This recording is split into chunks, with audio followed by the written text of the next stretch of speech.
Warrant from Hollywood, California was formed in 1984 by drummer Max Asher, who allegedly named the band after Warren DeMartini from Rat.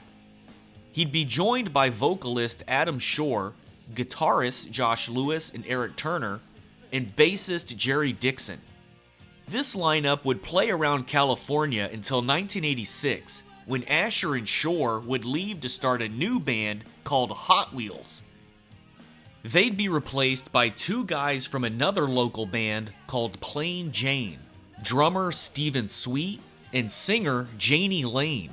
We started a band called Plain Jane, which lasted about a year, and then we split from that band because the guitarist and bass player got married. So we didn't know whether we wanted to move back to Florida and regroup and form another Plain Jane or stay out here. And while we were in the deciding mode, I guess you'd say, that day there was a note on a door that said, "Hi, we're the guys from Warrant. We need a singer and we need a drummer. Would you please call us?" Guitarist Joey Allen would also come in to replace Josh Lewis and round out the revamped 1987 lineup of Warrant.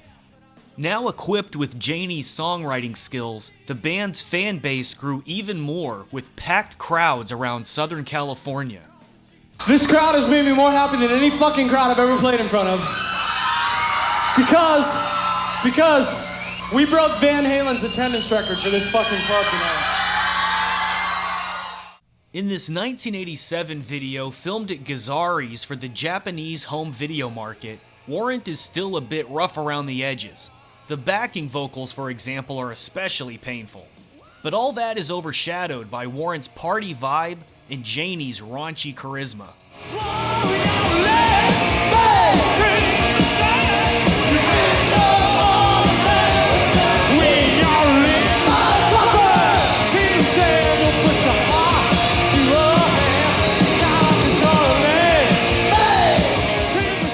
In January of 1988, Warrant would get picked up by Columbia Records and would release their debut album, Dirty, Rotten, Filthy, Stinkin' Rich, a year later.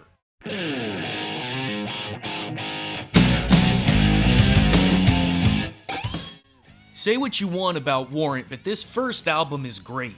Featuring a selection of top quality tracks and Beau Hill's production, the band sounds a lot tighter, with an emphasis on catchy riffs and melodies. Give me just half a chance to lead you in this concrete dance, and I'll be dirty, rotten, filthy, stinking rich. The first single from the album was Down Boys, which is one of my favorite Warrant tracks. Where the down boys go. Where the down boys go, go. Where the down boys go, yeah. Not wanna go where the down boys go, baby. I've never been able to figure out, though, what a down boy is, where one goes, or what they do when they get there. But I suppose it's basically just meant to be the cool kids. We are the Down Boys. The whole band got tattoos. But Amsterdam and London. We said, what the heck? I have to mention Janie's t-shirt too, which reads, "Pee like a man." It's a confusing enough message on its own, yet somehow the fact that he's wearing it neatly tucked in and with nice suspenders makes it even more bizarre. But it seems like taking something crude and dressing it up was also kind of the point. There had obviously been trashy, sleazy elements in metal before then, but by 1989, a lot of glam metal bands seemed to embrace it more as an inherent part of the package, if not the main idea entirely.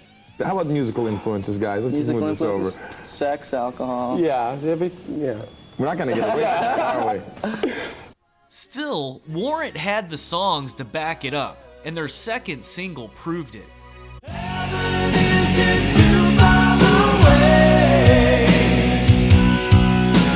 Closer to it every day. No matter what your friends might say. Heaven would end up being the band's biggest hit and got a concert video with the band wearing snazzy white outfits that are never seen again.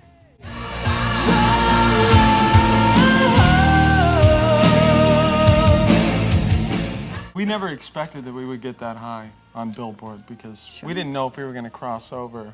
I mean, we thought we'd just be a heavy rock band and kind of like appeal to heavy rock crowds, but it's kind of crossed over into a broader range of listeners than we ever expected.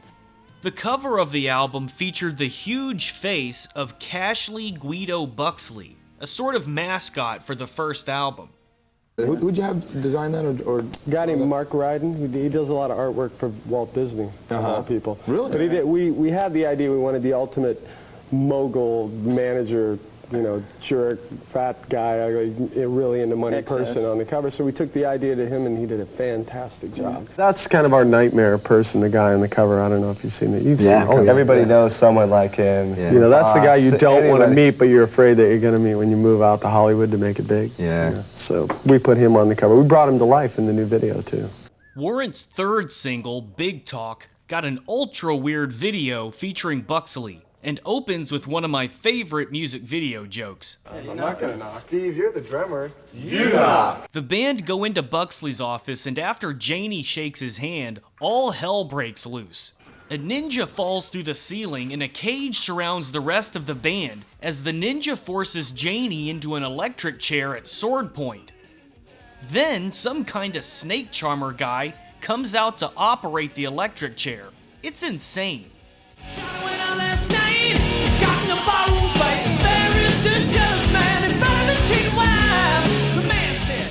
Sure, it's poppy and a little basic, but it's also super catchy, upbeat, and just has a kinda unique quality to it.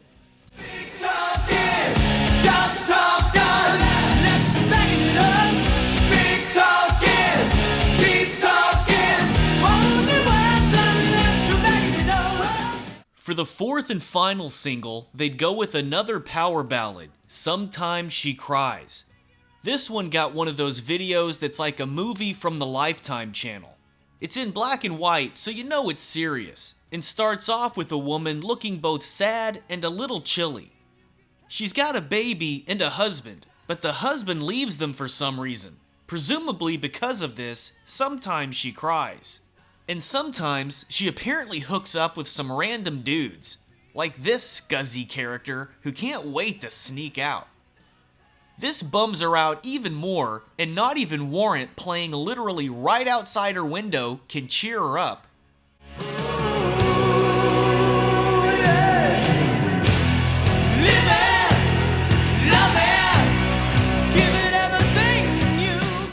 Meanwhile, the husband is having a change of heart, I guess, and writes a letter. She gets the letter and is so happy she rolls around on the ground with her baby. Later, as she's doing laundry, the husband suddenly comes back, and even though he's done nothing to really deserve it, she totally forgives this idiot. He can't even be bothered to bend over half a foot so she doesn't have to stand on her tiptoes. You can do better, Missy. Following the success of Dirty, Rotten, Filthy, Stinkin' Rich, Warrant would get to work on their second album. But right as they were finishing up, the label had some suggestions. No, actually, the whole record was recorded. The record was done. The record was called Uncle Tom's Cabin.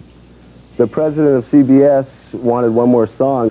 So that night I wrote Cherry Pie. And we ended up calling the record Cherry Pie. And that was the first single, and it was real spontaneous.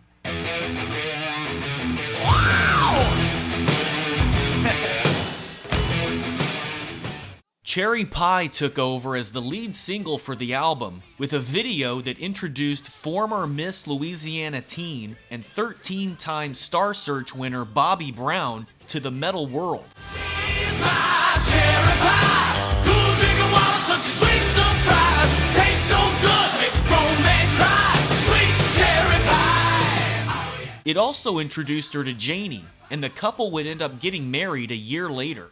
The second single from Cherry Pie was of course a slower track, I Saw Red. I saw red when I opened up the door. I saw red, my heart just spilled onto the floor. I Saw Red is another solid power ballad from Warrant with a cool video, even though Janie isn't really playing the piano. It's all written and I close the door. And I don't think I'm gonna love you anymore.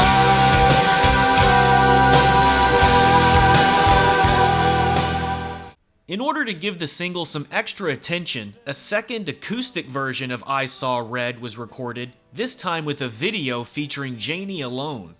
Then I saw red. When I opened up the door, I saw red. My heart just spilled onto the floor.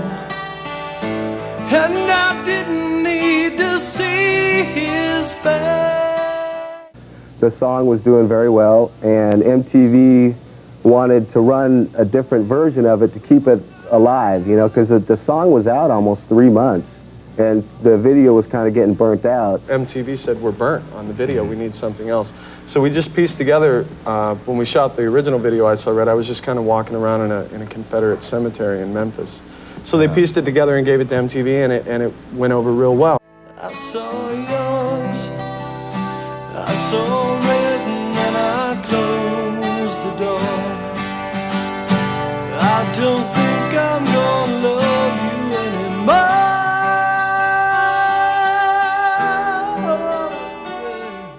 It's just a very intimate song that has a lot of emotion in it. So I felt that me being an emotional, caring, sensitive person could portray that.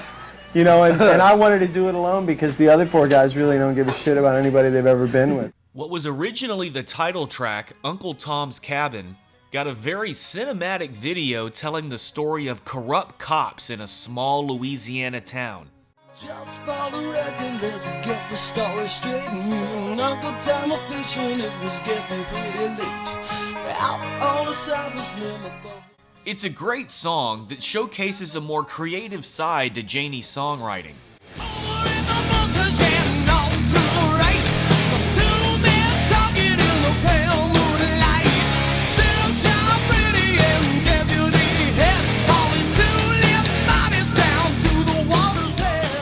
When we went in to do the video, I said, okay, this is our first real opportunity to take all the humor and all the tongue-in-cheek sex shit and throw it out the window and do a video that has some substance, that shows a serious side to the band. I'm really proud of that video.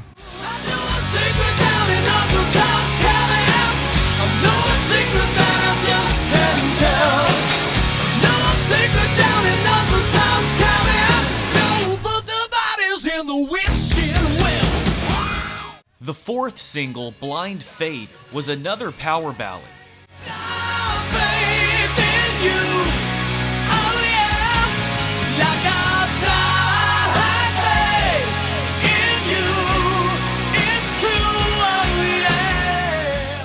We have another song, the ballad, that everybody in the band really digs. That'll be the 4th single, and it's out of the park. That's gonna be our home run.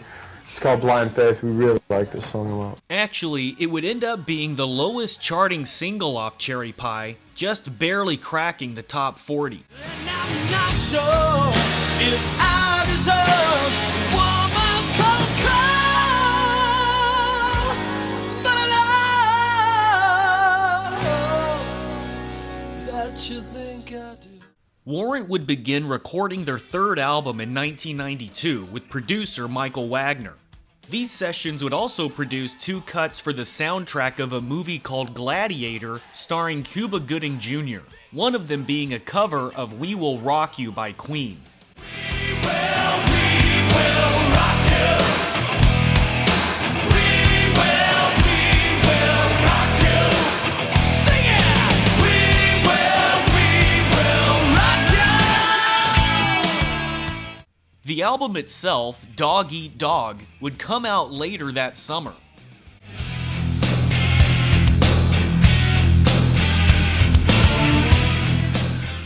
With grunge taking over by this point, it was clear Warrant needed to make some changes with it. And I have to admit, I wasn't expecting much from this album.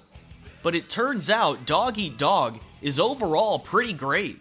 Although I'm not crazy about the first single, Machine Gun.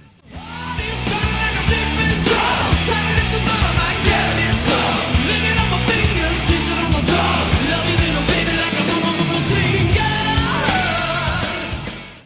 not bad, but just kind of forgettable to me. I like the second single, The Bitter Pill, a lot more.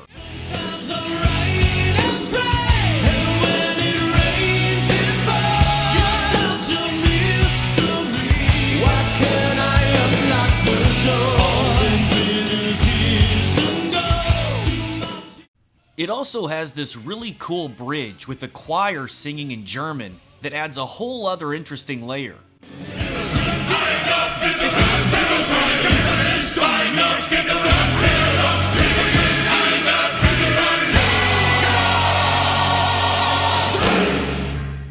And then we get a legit badass guitar solo.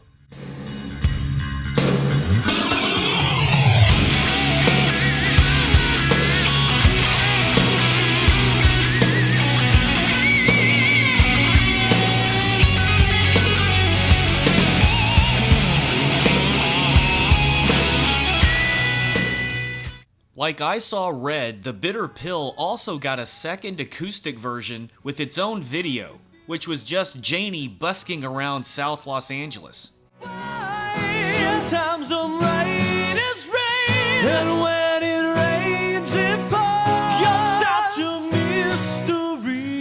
Why can't I unlock the door? All that glitters is and gold. Too much is hope I kill. Love can be beautiful or a bitter pill.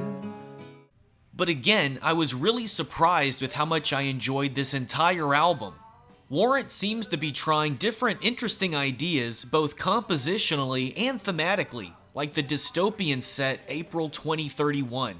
So I close my electronic door and keep the cold outside. And hold my aluminium pillow so tight.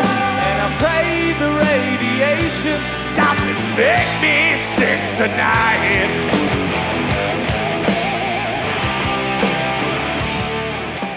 But that, everybody thinks about that. I think Janie, the way he wrote that song, lyrically is great. Because it really paints a picture of, you know, how it could be if people don't get their shit together and everybody gets on one team.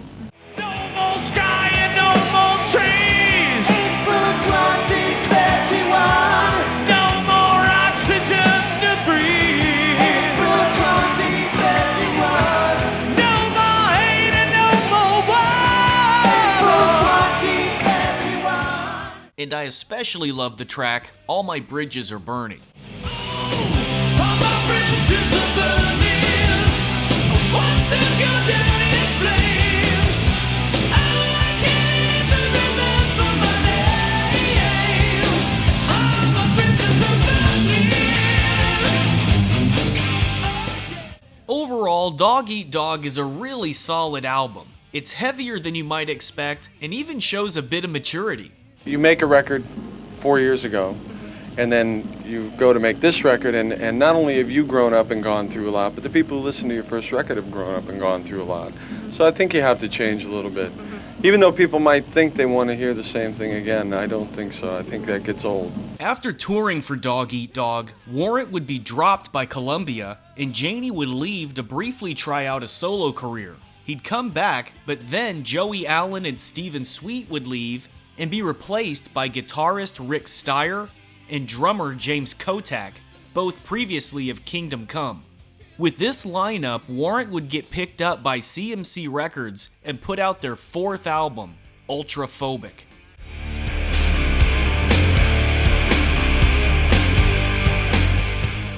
This album pretty much embraces the grungier music trend of the 90s with chunkier riffs and a sound that's more similar to Alice in Chains or Soundgarden. Drowned in my misery. I see your face looking down at me. And if I asked you for help, hand me a glass of water.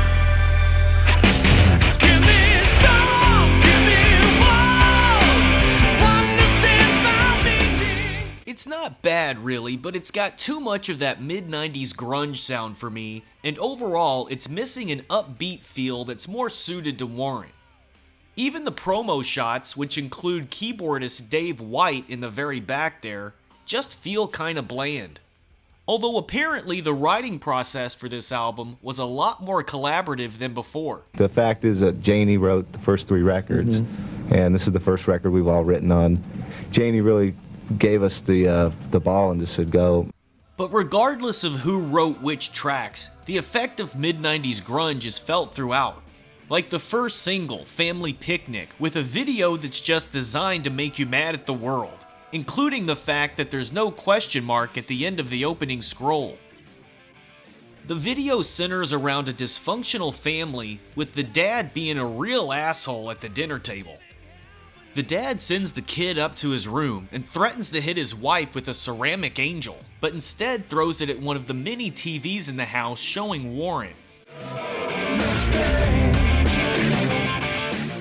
The dad goes into the kid's room and the kid has a pretty sweet setup, with a projector screen over his bed, yet somehow his family won't even take pictures together.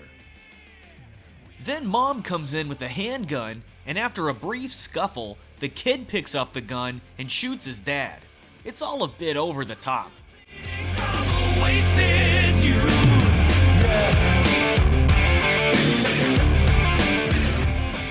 The song itself isn't really a rip-off of anything, but it's almost impossible to not hear Alice in Chains when listening to it. We are on the road. We all die alone. I got broken truth. Ultraphobic's second single, Stronger Now, was an acoustic ballad with a video showing Janie and Rick Steyer playing together. I gave you my love and my respect, but I could never make you love me back. I denied it so. It's a really nice track that feels much more in Warrant's wheelhouse to me than Family Picnic. Janie wrote that song. He wrote it about losing his daughter through a divorce and not being able to live with her. And I think everybody can kind of relate to it. If you've ever had somebody that you care about or something that you cared about a lot and lost it, just sort of hopefully you come out of it a stronger person. Letting go of you was so hard to do,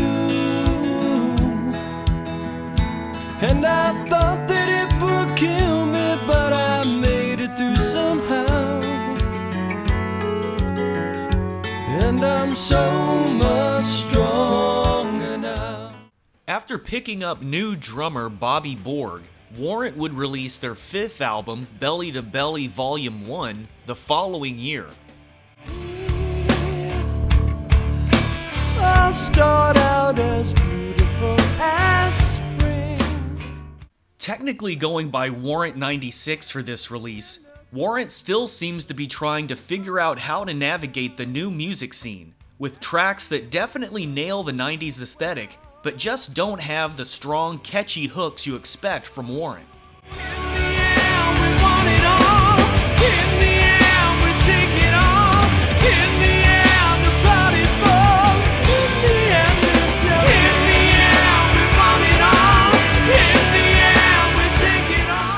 If we were to release an album that sounded like Cherry Pie, the majority of them would say they're dinosaurs, never going to fit in the 90s. Yet, if we try to grow and work our way into the 90s, then we're jumping on the bandwagon. When you go from like playing arenas to go down to the store to get whatever at the store, and the guy's going, "Oh, you're 80s, you suck, I can't sell you anything, get out of here." You know, a lot of bands had a tough time scaling down into clubs, but we just said, let's do it. We just kept playing. I'm not sure if there was ever going to be a Volume 2, but Belly to Belly Volume 1 is definitely a product of its time, so it's probably for the best that there wasn't, even if there are some bits I kinda like. I thought I'd let you know just before you go. It's alright. Make your brand new start. Keep me in your heart. You'll be fine. Warrant would spend the rest of the 90s touring and putting out compilation albums. In 2001, they'd release an album of covers called Under the Influence, which would end up being Janie's last album with Warrant. Billy Morris replaced Rick Steyer, and Mike Fasano took over on drums for this one. There are also 2 new tracks on here, with Face being the better of the two. Try not to think about you, but you're in all my dreams. I can't stand living on my own, can't stand staring into space. Hate that everything I see turns into your face. There'd be a bit of turmoil after this, with Janie releasing a solo album in 2002 before going into rehab, then quitting Warrant and attempting to start his own new version of Warrant before legal action from the other band members stopped it. At this point, Joey Allen and Stephen Sweet would rejoin the band, along with former Black and Blue vocalist Jamie St. James. This lineup, essentially Warrant with a new singer, would release their 7th album, Born Again, in 2006.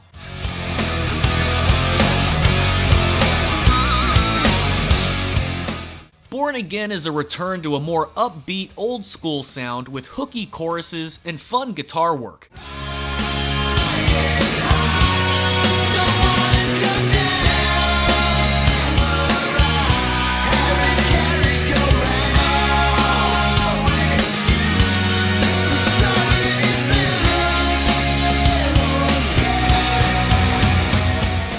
That said, I think it's just okay. I like some tracks better than others, but overall, it feels like a fairly standard hard rock album.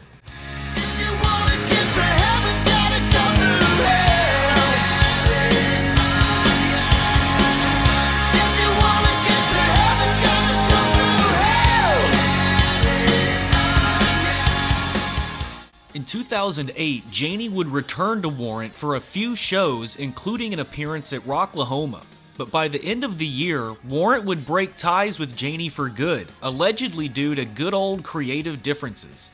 Janie would be replaced by Robert Mason, previously of Lynch Mob, and in 2011 this lineup would put out Rockaholic on Frontiers Records.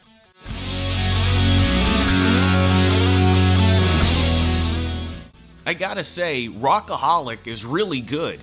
It's stylistically not all that different from Born Again, but I think the songwriting is just better on this one.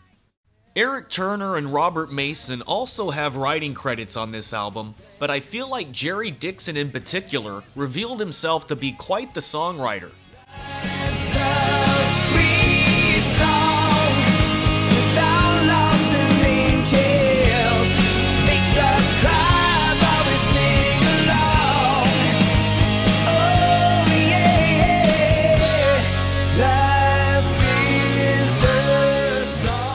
It's overall pretty poppy, but it feels like old school Warrant, and there are several songs that are very likely to get stuck in your head. Makes us crazy, makes us blind, makes me call your phone 100 times.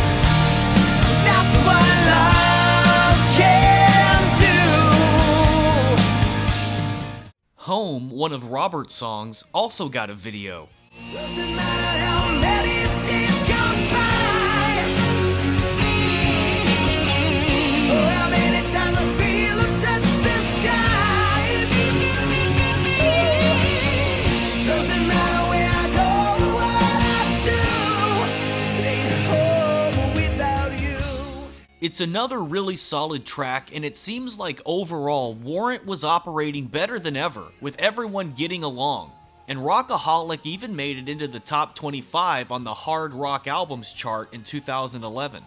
Which makes it even more tragic that less than 3 months after the release of Rockaholic, Janie Lane would pass away from alcohol poisoning.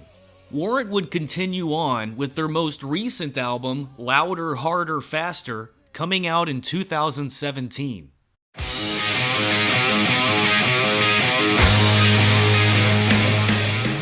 It's another pretty solid album overall, with a mix of melodic ballads, groovy riffs, and old school rockers.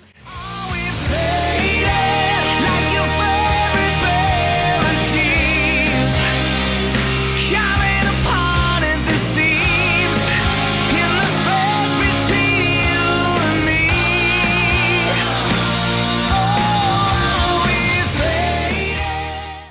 opening title track got a video that sees the band stranded on a lonely desert highway. They finally get picked up by some bikers, and only Robert seems overly excited that the bikers are sexy blonde chicks. Can't be late, racing out the door, get behind a wheel, put the pedal to the floor. They get taken to some biker community where they apparently decide to put on an impromptu show.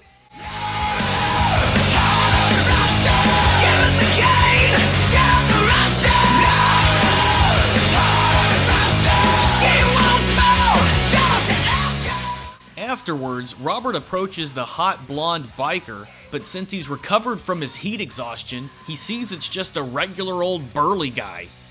Whoops. And to give you an idea of some of the range on here, the closing track was the Professional Bull Riders' official party anthem for 2017, a cover of Merle Haggard's I Think I'll Just Stay Here and Drink.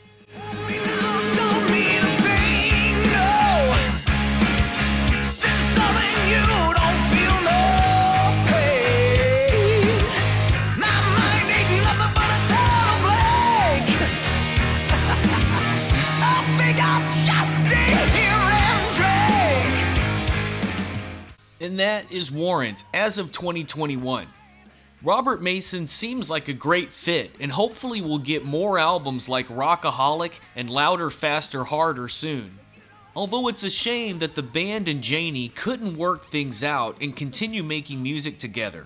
Despite any personal issues he may have had, it's hard to deny that Janie was a talented songwriter.